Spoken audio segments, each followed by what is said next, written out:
Welcome to AE Now. I am Macy. Join me while I check out research being done by undergrad researchers Jeanne and Perry Zhu. Hi, my name is Jeanne, and I'm an undergrad researcher at Dr. Robert Shepherd's Organic Robotic Laboratory. We mainly do research in soft actuators here, and I am part of a team that works on different materials. One of the materials, for example, is a silicone-based foam, where we take a block of silicone and mix it with ammonium bicarbonate, which is a salt, and then we put the foam into the oven, which will break down the salts and leave an open cell for fluids or airs to go into for soft actuation. These foams have different applications in our lab, such as a heartstock, a morphing wing, and also a rover for Euroflow. And one of our team members is here to introduce his project. Hey, my name is Perry. As Jeanne mentioned earlier, I'm one of the other undergrads working here at Professor Shepherd's lab, and I work with the morphing wing team. So what we work with is converting a wing to a bendable wing to allow for more applications such as pitch and roll. So we're using the application of soft foams and actuation of soft foams to achieve this process. As you see here, we had a lot of iterations, and the final goal is to create a wing that can have pitch and roll controlled by flexing the wings, by putting pressurized air through it, and ultimately having the plane be able to dive into the water by having the wings completely fold around the plane. This will allow for more applicable search and rescue missions as well as reconnaissance missions in small unmanned arsenal. So in past iterations of this project, we focused mainly on working with a wing that can completely bend around the plane to allow for dive.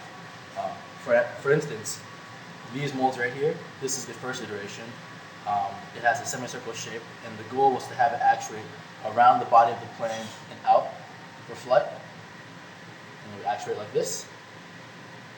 This is a little bigger iteration where we have it's more sturdy and it's stronger using this mold. And this is another iteration that we were thinking about.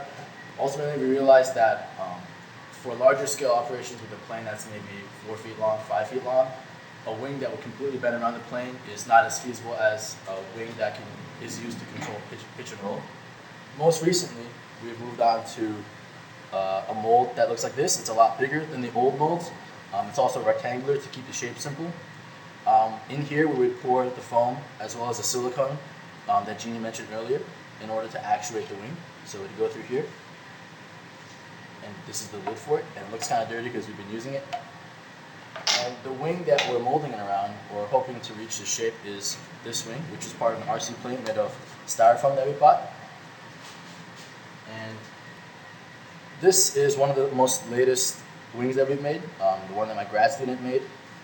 It's larger, it's heavier, and the top has a camo fabric on it. And this is actually not just for aesthetic purposes, it's very critical. What it is a strain limiting layer, so when you put air through the wing, it causes the wing to expand because the foam is expanding. But however, since there's a strain limiting layer, this surface will expand less than this surface. So since this is getting bigger, it's gonna open up like this. So the basis behind all the actuations here, among a lot of the projects, is based off expanding the foam that's sealed inside rubber, as well as having a strain limiting layer on certain sides to prevent that side from expanding. For instance,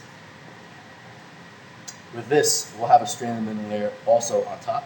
So when you put air through it, it will open like this. So all of our wings that we make here at the morphing wing team will have a strain limiting layer on one side. This is crucial to achieve the bending motion. Thanks for having me, Macy. I had a really good time showing you guys around the lab and what I do. And I think it's a really awesome project, and I hope to see you guys soon. Wow. I like to learn new things, and that my friend was exciting. Thank you for being part of an AE Now.